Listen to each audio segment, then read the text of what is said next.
ಇವತ್ತು ಸರ್ಕಾರಕ್ಕೆ ವರ್ಷ. ಆ ಸಂಬಂಧ ಅವರು ಮಾತಾಡುವಾಗ ಮಾಜಿ ಮುಖ್ಯಮಂತ್ರಿಗಳು ರಾಜ್ಯ ಸರ್ಕಾರದ ವಿರುದ್ಧ ಫೋನ್ ಟ್ಯಾಪಿಂಗ್ ಆರೋಪ, ನನ್ನ ಫೋನು ರೇವಣ್ಣ ಫೋನ್ ಎಲ್ಲ ಸೇರಿ 40 ಜನದ ಮಾಡ್ತಿದ್ದಾರೆ ಅಂತೇನೋ. DCM ಹೇಳ್ತಾರೆ ಅಂಥ ಮುಟ್ಟಾಳು ಕೆಲಸ ನಾವ್ಯಾಕೆ ಮಾಡಬೇಕು ಅಂತ. ಆಲ್ ರೈಟ್, ಈ ಪ್ರಕರಣದಲ್ಲಿ ಫೋನ್ ಟ್ಯಾಪಿಂಗ್ ಆದರೆ ಲಾಭ ಏನು? ಆ ಪ್ರಜ್ವಲ್ ರೇವಣ್ಣ ಎಲ್ಲಿದ್ದಾನೆ ಅನ್ನೋದು ಈ ಕುಟುಂಬದವರಿಗೆ ತಿಳಿದು ಬಿಟ್ಟಿದೆ. ಅವರವ್ರು ಮಾತಾಡ್ಕೋತಾ ಇದ್ದಾರೆ, ಹಾಗಾಗಿ ಅದನ್ನು ಕಂಡು ಹಿಡಿದು ಬಿಡೋಣ ಅಂತ ಇರಬೇಕು. ಹೌದು, ಒಂದು ವೇಳೆ ಅನುಮತಿ ಪಡೆದವಾಗ ಅದು ಟ್ಯಾಪ್ ಆದರೆ ಆ ಕ್ರಿಮಿನಲ್ ಇನ್ವೆಸ್ಟಿಗೇಷನಲ್ಲಿ ಅದು ರಾಂಗ್ ಆಗಲ್ಲ. ಅನುಮತಿ ಪಡೆದು ಮಾಡಿದ್ರೆ, ಅನುಮತಿ ಪಡ್ಕೊಂಡು ಮಾಡಿದ್ರೆ ಓಕೆ. ಆದರೆ ನನಗನ್ಸೋದು ಈ ಪ್ರಕರಣದಲ್ಲಿ ಇದು ಟ್ಯಾಪ್ ಆಗತ್ತೆ ಅಂತ ಯಾರು ಇದ್ದವ್ರು ಯಾರು ಆ ಫೋನ್ಗಳಲ್ಲಿ ಮಾತಾಡಿದ್ರೆ ಬೇರೆದ್ರಲ್ಲಿ ಮಾತಾಡಿರ್ತಾರೆ. ಮಾತಾಡಿದ್ರೆ ಅವ್ರು ಹೇಳೋದು ನಮ್ಗೆ ಸಂಪರ್ಕನೇ ಇಲ್ಲ ಅಂತ ತಾನೆ. ಹೌದು, ಹಾಗಾಗಿ ಏನೋ ಭಯೋತ್ಪಾದಕರ ಅವರೇನೋ ಫೋನ್ ಟ್ಯಾಪ್ ಮಾಡೋಕ್ಕೆ ಅಂತ ಉಪಮುಖ್ಯಮಂತ್ರಿ, ಗೃಹ ಸಚಿವರು ಯಾವುದು ಟ್ಯಾಪ್ ಆಗಿಲ್ಲ, ಇಲಾಖೆಯಲ್ಲಿ ಅಧಿಕೃತವಾಗಿ ಯಾವುದು ಟ್ಯಾಪ್ ಆಗಿಲ್ಲ.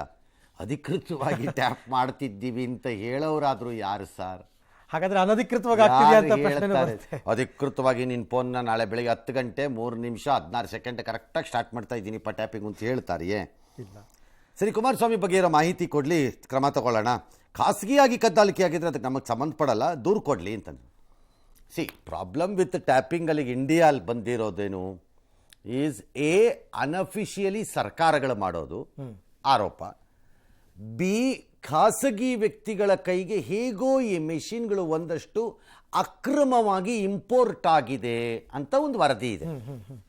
ಅಕ್ರಮವಾಗಿ ಇದು ಇಂಪೋರ್ಟ್ ಆಗಿಬಿಟ್ಟಿವೆ ಈ ಮೆಷಿನ್ಸ್ ಒಳಕ್ಕೆ. So privately they are using or misusing it ಅನ್ನೋದೊಂದಿದೆ.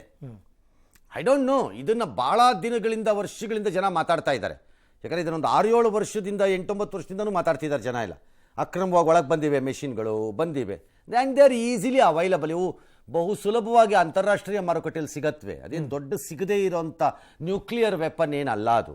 Okay, ಹಾಗಾಗಿ ಇಲ್ಲ, ಕಂಡಿಡಿಬೇಕು ಅದು ಎಲ್ಲಿದೆ ಅಂತ. ಅದನ್ನ ಹೇಳಿ ಒಬ್ಬೊಬ್ಬರನ್ನಾಗೆ ತಾಕೊಂಬರ್ಬೇಕಷ್ಟೇ.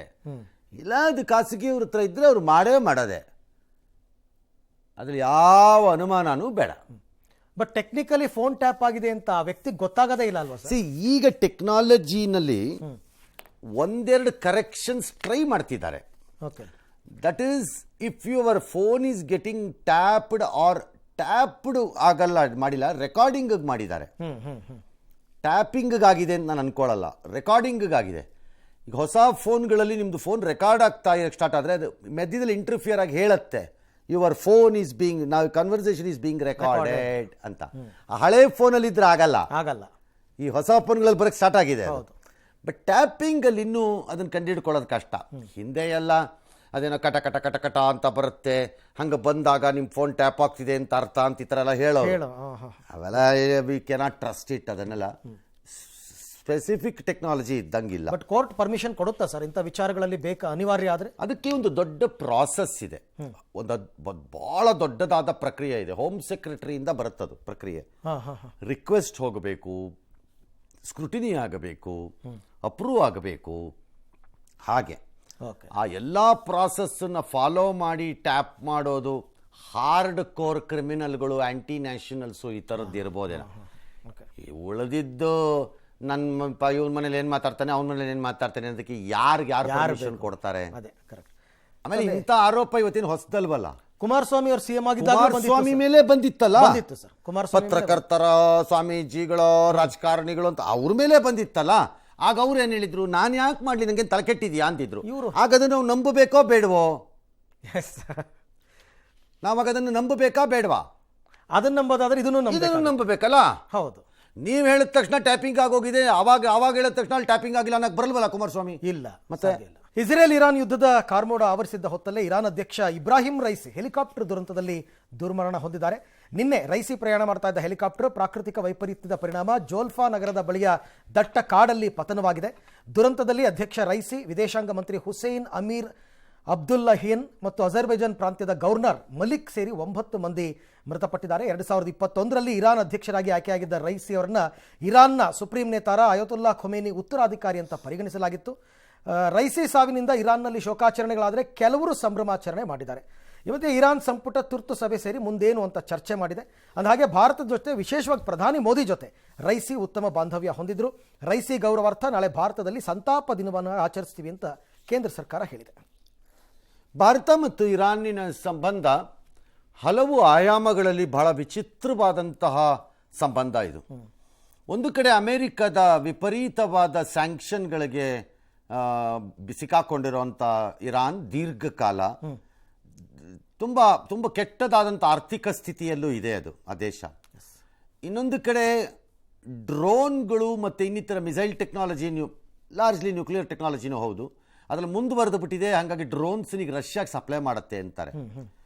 ಈ ಮಧ್ಯದಲ್ಲಿ ಆಯಿಲ್ ಅಂದರೆ ಪೆಟ್ರೋಲಿಯಂ ಉತ್ಪನ್ನಗಳೇನಿದೆ ಅದನ್ನು ಇಂಪೋರ್ಟ್ ಮಾಡ್ಕೊಳ್ಳೋ ವಿಚಾರದಲ್ಲಿ ನಾವು ಭಾರತ ದೊಡ್ಡ ಯುದ್ಧನೇ ಮಾಡಿದ್ವಿ. ಅದರಲ್ಲಿ ಅಂದರೆ ನೀವು ಯಾರು ನಮ್ಗೆ ಹೇಳಕ್ಕೆ ಅಂತ ಪಾಶ್ಚಿಮಾತ್ಯದ ರಾಷ್ಟ್ರಗಳಿಗೆ ನಾವು ಇರಾನ್ನಿಂದ ತರಿಸ್ಕೊಂಡಿದ್ದೀವಿ, ರಷ್ಯಾದಿಂದ ತರಿಸ್ಕೊಂಡಿದ್ದೀವಿ. ಆಯ್ತು, ಚಾಬ್ರಾರ್ ಇದು ಪೋರ್ಟ್ನ ಈಗ 10 ವರ್ಷ ಒಪ್ಪಂದಕ್ಕೂ ತೊಗೊಂಡಿದ್ದೀವಿ. ಇರಾನ್ನಲ್ಲಿ ಇದು ಭಾಳ ದೊಡ್ಡ ವ್ಯತ್ಯಾಸ ತರುತ್ತೆ ಅಂತ ಯಾರೂ ಅನ್ಕೋತಾ ಇಲ್ಲ ಅಲ್ಲಿ ಅಧ್ಯಕ್ಷರ ಸಾವಿನಿಂದಾಗಿ. ಬಿಕಾಸ್ ಅಜರ್ಬೈಜಾನ್ಗೆ ಹೋಗಿದ್ರು, ಅಜರ್ಬೈಜಾನಿಂದ ವಾಪಸ್ ಬರೋವಾಗ ಆಗಿರೋಂಥ ಘಟನೆ ಇದು. ಇಟ್ಸ್ ಎ ಬಾರ್ಡರ್ ಏರಿಯಾ ಅದು actually between Azerbaijan and Iran ಮಧ್ಯದಲ್ಲಿರುವಂಥ ಜಾಗ. ಅದು ಎಕ್ಸ್ಟ್ರೀಮ್ಲಿ ದುರ್ಗಮವಾದಂತಹ ಪ್ರದೇಶ, ಅದು ತುಂಬ ದುರ್ಗಮವಾದ ಪ್ರದೇಶ. ಬೆಲ್ ಹೆಲಿಕಾಪ್ಟರ್ ಟ್ವಿನ್ ಇಂಜಿನಲ್ಲಿ ಇದ್ರು ಅಂತಿದ್ದಾರೆ.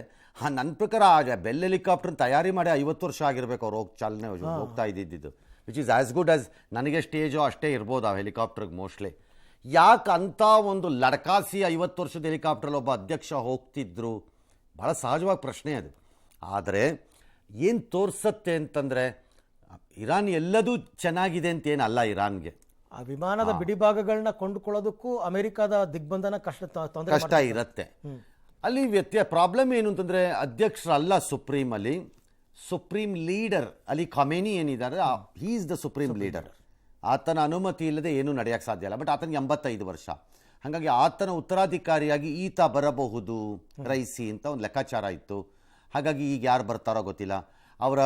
ಅವರ ನಿಯಮಗಳ ಪ್ರಕಾರದಲ್ಲಿ ಅತ್ಯಂತ ಹಿರಿಯ ಉಪಾಧ್ಯಕ್ಷರು ಯಾರು ಇರ್ತಾರೆ ಅವರು ಆಟೋಮ್ಯಾಟಿಕಲಿ ಅಧ್ಯಕ್ಷರಾಗಿ ಒಂದು ಅಧಿಕಾರವನ್ನು ಸ್ವೀಕಾರ ಮಾಡ್ತಾರೆ. ಬಟ್ 50 ದಿನದಲ್ಲಿ ಚುನಾವಣೆಯನ್ನು ಮಾಡಿಕೊಂಡು ಹೊಸ ಅಧ್ಯಕ್ಷರನ್ನು ಆಯ್ಕೆ ಮಾಡ್ಕೋಬೇಕು. ಅವರು ಅದನ್ನೇನೋ ಒಂದನ್ನು ಮಾಡ್ತಾರೆ. ಇರಾನ್ನಲ್ಲಿ ಎಲ್ಲವೂ ಮೇಲ್ನೋಟಕ್ಕೆ ಇದ್ದಂಗಿಲ್ಲ.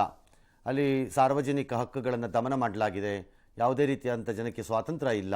ನಿಮ್ಗೆ ಗೊತ್ತಿದೆ ಇರಾನ್ನಲ್ಲೇ ಜನ ಹೇಗೆ ಕೂದಲನ್ನು ಕತ್ತರಿಸಿದ್ದು, ಹಿಜಾಬ್ ಬಿಸಾಕಿದ್ದು, ರಸ್ತೆಗಳಲ್ಲಿ ಹೆಣ್ಣು ಮಕ್ಕಳು ಬಂದು ಪ್ರೊಟೆಸ್ಟ್ ಮಾಡಿದ್ದು, ಆ ಹೆಣ್ಣು ಮಗಳನ್ನು ಕರ್ಕೊಂಡೋಗಿ ಲಾಕಪ್ಪಲ್ಲಿ ಸಾಯಿಸಿದಾಗ ನಡೆದಂತಹ ರೆವಲ್ಯೂಷನ್ ಥರ ದೇಶದ ಜನ ತುಂಬ ಕಷ್ಟ ಇದೆ ಆ ದೇಶ ಸ್ಥಿತಿ.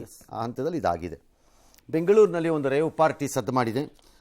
ಸಿಂಗೇನಗರ ಬಳಿ ಯಾವುದೋ ಫಾರ್ಮ್ ಹೌಸಲ್ಲಿ ನಡೀತಿತ್ತಂತೆ. CCP ಅವರು ರೈಡ್ ಮಾಡಿದ್ದಾರೆ. ಹೈದರಾಬಾದ್ನ ಉದ್ಯಮಿಯಂತೆ ಇಲ್ಲಿ ಬಂದು ಮಾಡ್ತಿದ್ರಂತೆ ಅವರು ಪಾರ್ಟಿನ, ಅಥವಾ ಆ ಫಾರ್ಮ್ ಹೌಸ್ ಅವ್ರದ್ದೋ ಏನೋ ನನಗೆ ಗೊತ್ತಿಲ್ಲ, ಸ್ನೇಹಿತರದ್ದು ನೋ ಐಡಿಯಾ.